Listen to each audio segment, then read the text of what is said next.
My name is Amit. We are entering into the fourth lecture of auditing. In the earlier lectures, we have seen the meaning of auditing, the definitions of auditing, then the objects of auditing, then what is meant by errors, what is meant by frauds. We have seen the types of errors. Then we started with fraud, wherein we have covered so far employee frauds. Now, in today's lecture, we are starting with the management fraud. So, when a fraud involves one or more person of from the management side, or those people charged with the governance. So, uh, any people involved, any employees of the organization involved from the management side, then that type of fraud is called the management fraud. The primary objects of this fraud are to either show more profits than what are actual, and if we show the profits more than what it is, then we are actually deceiving the government or the auditing authorities or the registrar of companies or the stakeholders involved or the real owners of the company, that is shareholders, about the financial position of the organization.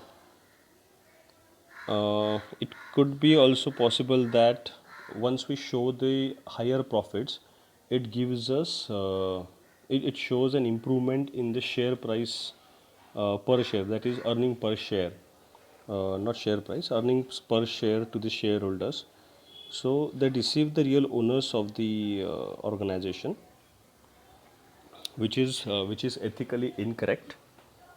Then other could be either the increase in the profit or show more profit than what it is actual, or either show lower profit than it is actual than the actual profit to evade the taxes, because if the profit that we show is less, then the company has to pay lower taxes, plus whatever dividends are paid to the shareholders, those are based on the profits of the organization. And if the company is showing lower profits, that means we are giving lower rate of lower amount of dividend to the real owners of the organization, that is shareholders. So that is possible to show, that is possible from the management side. Either they do the misstatements, or they do some fraudulent, they go with some fraudulent behavior to commit such frauds. There are types of misstatements. Either it could be regarding the financial reporting that they do, that is misstatement resulting from the fraudulent financial reporting, and the other thing is misappropriation of the assets of the organization. Now we will look into these 2 points in depth. So, what types of there for the fraudulent with regards to the fraudulent financial information? First is deception. Deception is nothing but they manipulate, they falsify, and they alter the books of accounts or other records and documents on the basis of which financial statements are prepared.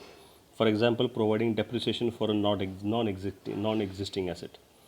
Now, the example that is shared in this book is providing depreciation for a non-existing asset. Let's say we have the organization has not bought any asset, but they show that they have the asset in the books. Now, when they have the asset, it is imperative that they will claim depreciation on that asset. Now, when we claim the depreciation, it is a deduction, it is claimed as expense in the P&L account, which reduces the profits of the organization. When we reduce the profit of the organization, it implies that we are going to pay less amount of taxes to the government agency, income tax department, which is illegal and non-ethical. Then misrepresentation or the intentional omission from the financial statements of events, transactions, or other significant information. Now let's say I'll give you an example about the contingent liabilities. Contingent liability is related to some event that is the result of which is not sure. Now, when I say the result is not sure, I mean that let's say there is some legal case going on against the organization, and the result of that case is not sure whether it will be in favor of the organization or it will not be in favor of the organization. So, let's say if it doesn't go in favor of the organization, company might have to pay, let's say, 1 crore rupees as penalty. And if it goes in favor of the organization, we might not have to pay any penalty. So, in such cases, it is mandatory for the company to show such contingent liabilities as a note to the balance sheet. But if the company doesn't show that, that means in the reporting, if the company doesn't show that there is such contingent liability, that means they are deceiving the shareholders of the organization or the probable investors of the organization, so that they gain some benefits out of it. That is the company image and all. They improve the image of it, and that way they deceive the shareholders. Then third is intentional misapplication of accounting principles relating to measurement, recognition, classification, or disclosure. Again, the contingent liability is the same case. They intentionally do not disclose the contingent liabilities, or let's say if there is some uh, cash misappropriation of cash. Now, just to show that we do have good internal controls and everything, if the company doesn't show such misappropriation or misapplication of the cash in the notes to accounts or as a observation, then in such cases we are deceiving the real owners or the stakeholders or the shareholders of the organization. Now, what does misappropriation of asset means? It clearly means theft of entities' assets. It can be accomplished in a variety of ways, including the embezzlement of cash receipts, stealing a tangible or intangible asset, or causing an entity to pay for goods and services not received. It is generally accompanied by false or misleading records or documents in order to conceal the fact that the assets are missing. Now, let's say for a chemical organization, their formula, let's say Coca Cola. I should not say chemical organization, it comes under food industry. Um, let's say Coca Cola. They do have their formula of producing Coca Cola. Now, if some of their top management employee, if that employee steals that formula and gives it to the competitor, then that's stealing of company's asset, misappropriation of the asset, because that formula, the entire company stands on the basis of that formula. And if that formula goes missing or it is misused by the top management, it is a big issue. The fraud includes motivation to commit fraud and a perceived opportunity to do so. An individual might be motivated to misappropriate assets. So, what it means is to commit a fraud, first of all, you should have that mindset. And not only the mindset, there has to be some opportunity to do so. The later point, that is the opportunity to commit a fraud, is actually a very, if we go a bit ahead of this, from the practical experience that I have, I can share with you. Let's say if I have a very good internal control system, the goods are received at the factory gate. There, the person who is receiving the actual quantity of the goods is different than the person who is posting the goods receipt note in the system. Plus, the invoice that comes in from the vendor who had sent those goods, it is also different, and the person who is doing the accounting of those transactions is different. In such cases, I do have a very good internal control system, as I can say, because the person who is receiving is not actually posting the accounting entry in the system. So I do have a maker and a checker, and posting done by person different, which allows me to believe that I do have good internal control system. But let's say in a small organization where only accountant is the person who is actually checking the goods that are received. He is actually making the GRN in the system, goods receipt note. He is posting the goods receipt, goods inward entry in the system. He is the one who is posting the invoices of the supplier, and he is the one who is making the payments. So if entire system is under one control point, then it is very simple for that particular one person to commit a fraud. If we have different people or different departments to handle such transactions, then you cannot commit a fraud, or rather the chances of committing a fraud becomes rare. Fraudulent financial reporting is committed because management is under pressure from sources outside or inside the entity to achieve the expected earnings target. So it's obvious that the shareholders demand higher profits. They demand the higher profits, and because of that, this is one of the reasons why there is a pressure on the management that to show the higher profits, they use some of the deception or misrepresentation or intentional misapplication of policies to show a good picture of the organization to the stakeholders, so that the earnings per share are reported at a higher rate. The management fraud is more uh, difficult to detect than the employee fraud. It could be because the management, when the junior the staff at the executive level, they look up to the top management, they do have certain amount of belief or trust in the management, because they are the people who are making the who are taking the decisions which is affecting the overall growth of the organization, the growth of the employees working in it. So the executive, the middle management, they higher middle management, all of them, they do have that trust, or they have the belief in the top management that they will take us to next step in future. Then management people are in a position to override internal control systems. So let's say something in the system is not working. Okay, so there is an internal control. Let's say for printing a check from the system, normally it requires system automatic approvals. Two approvals are required.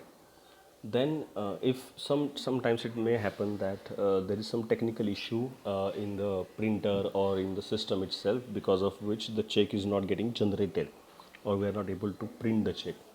Then in such cases, it is the top management has been given a right to take a decision, so that they can override that internal control system of printing checks directly from the system, and they can just sign manually on the check, and the check can be given. So they do have that authority to override the internal control system when it comes, and those rights are given to them in a good faith. Those rights are given to them in a good faith, so that the company shouldn't stop running. The transactions, the routine day-to-day work should keep on going, even if there are any technical difficulties. Then management people's position of authority enables the employees under them to easily carry on fraudulent activities. Let's say if there is a line manager and he is having one person under him reporting to him, and that manager is committing a fraud. I mean, he is claiming some personal expenses, like he bought some t-shirt from DMart, he bought some pickles from DMart, or he buys some clothes for his daughter or something. And if he is taking undue advantage of his position in the organization as a manager, and he is asking his teammate to claim those bills in his claim and give the money to him, so that even if someone gets caught, it would be the executive who is working under him. So he is taking undue advantage of his position in the organization, and he is making it very easy for himself to commit a fraud by way of uh, putting pressure on the executive reporting to him. So these are the types which these are not types, these are the reasons why it is very difficult to detect the management fraud, and for such then the forensic checking is required from the auditor's side. Now, as we have seen what is fraud or what is error, now we should be able to differentiate between those. So error is, the meaning of error is, it's an unintentional mistake, as I had mentioned in the earlier lectures, in the measurement or presentation of financial information, whereas fraud is intentional misstatement, which is material and financial statement shows doesn't show true and fair view. Detection of error is easier when compared to fraud, whereas fraud is very difficult when it comes to management fraud, but employee frauds can be detected a bit easily, but not as easy as error. Then consequence on audit work. In case of error, auditor should get the financial statement adjusted, incorporating the correction. So as I had mentioned, the errors can be rectified. But in case of fraud, auditor should consider its effect on the financial statements and determine the reliability of management. So, in case of frauds, the reliability of management is nothing but commenting on the internal control system of the organization and ensuring that such frauds do not take place in future, and whoever committed the fraud, they should be able to place the responsibility. They should mention it in the audit report, and then they should close the financial books for that year. Then the what it means, I mean errors and fraud, what it means for the auditor, what is the legal position of the auditor when dealing with the frauds or errors. Auditor has to express his opinion on the true and fair view of the operating results of the financial position of the organization. So, as when I explained the definitions of auditing, I had mentioned to you that this true and fair view concept is going to come in almost everything in auditing, because the base of auditing depends on the true and fairness. They are supposed to check the true and fair view of the financial position of the operating results of the organization. For this purpose, for checking the true and fair view of the financial operations, the auditor obtains and evaluates the evidences systematically in accordance with the professional auditing standards. Now, when I say they do check these evidences systematically, I'll give you an example. Let us say we bought some goods, the organization bought some goods from some vendor or the supplier, and those goods, then goods are received, those are sent for consumption, that is for production. Then we received the invoice from the supplier, we booked it and we paid. This is a very simple transaction, that we bought some goods and we paid to the vendor. Now, to check such type of transaction, what evidence auditor will check is the date of the invoice, first of all, whether that falls in this year, in previous year, or in the next year. So any future related invoices are not expected to be booked in this current year, because the profit and loss account should have the profit and loss account, not profit and loss account, the goods should not be for a future period. So it is not possible that the future invoices can be booked in the system. Then if it is for previous year, they normally check if there was any provision made in the system for that, goods in transit provision and all.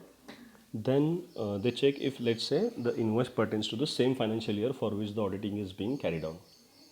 Now they check if, let's say, that accounting entry has to be inventory account debit to vendor, and then for making payment, accounting entry should be vendor account debit to bank. Now they will check if the GL code that is used, that is the ledger that are used, are correct. If instead of inventory, if the GL account that was debited was for some expense, let's say they booked with stationery account debit to vendor, then they have to get it corrected in the system. Then for making for posting the GRN, if they have actually received the goods or not, so they can physically verify the stock, they can check the evidence of posting the goods receipt note in a timely manner. Sorry. Then while checking the payment part of the transaction, they will check for the bank statement. They will check for any payment advices if the system of the organization is having any. Then such are the types of evidences for one transaction they will check, and that's the reason why I said the scope of the audit depends on the volumes of the business. If volume is higher, then the audit scope may be 30%, 50% or something. If the volume is less, then the auditors may check 100% of the transactions. The auditor adopts all the standard techniques to detect errors and frauds, but no auditing technique can be foolproof, and misstatements can exist even when auditors apply appropriate techniques. So, whatever auditing techniques that are developed so far and whatever techniques are being used by the auditors so far, none of those techniques are foolproof, because those are developed on the basis of cases they see. So if there is some fraudulent, if they find, if they are able to detect some fraud in inventory, then to strengthen that part of auditing, they might come up with some auditing techniques. They have to develop those techniques for future use. So there is no foolproof technique as such which can detect the frauds or errors. They just apply some principles, or they just do some mathematical calculations, and then if they feel that according to the mathematical calculations, if the things are not going in the right manner, then they have a deep dive, and then they increase the scope of their audit for that particular transaction, for that particular business part of the organization, and that way they come to a conclusion that yes, it's a fraud or it's an error or nothing.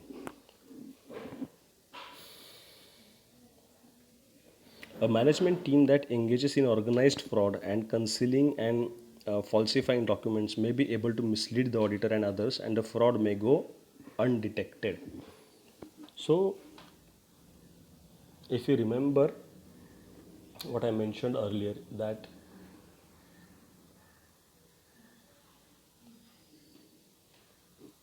sorry, if you remember what I mentioned while explaining the definitions, is that the auditor reports on the basis of what has been informed to him, showed to him. So, it is possible that management deliberately misleads the auditor. They deliberately do not show the evidences to the auditor. They deliberately ignore explaining some of the transactions to the auditors to misstate the errors or fraud, because of which the frauds may go undetected. The auditing and assurance standard 4, the mentions the auditor's responsibility to consider fraud and error in audit of financial statements. It is issued by the Council of the Institute of Chartered Accountants of India, and it provides guidance on the auditor's responsibility for identifying and reporting fraud and error.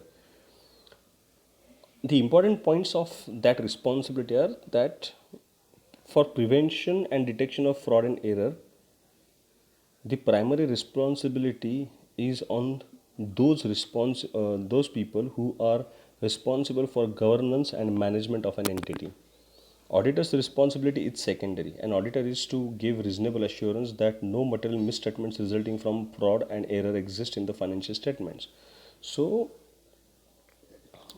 the top management in itself is primarily responsible to detect any frauds, to ensure that they avoid such frauds, prevent any frauds to happen in the organization. It is their primary responsibility, because they are the ones who are at the top position of the organization and do have authority to build some good internal control system so that the frauds do not happen. And even if any fraud happens, those frauds should be easily detectable, and then can be rectified or ratified. Then the auditor has the secondary responsibility to mention in the audit report that whatever internal control system they checked, is is good and there is no material misstatement in the financial positions. Then, when planning and conducting the audit and while evaluating and reporting the results thereof, the auditor should consider the risk of material misstatements in the financial statements. So, let's say if the depreciation is charged at straight line method instead of reducing balance method, then the auditor should mention it specifically in their audit report that there is a change in the principle of accounting, that the depreciation is not being charged as per accounting standards and because of these reasons, and what would the consequences of that be, the auditor has to write. In any transaction, if any transaction arouses his suspicion, the auditor must inform the management irrespective of the materiality of such frauds on financial statements. If the financial statements are if the auditor is of the opinion that there is some issue with the financial statements of the organization, then irrespective of the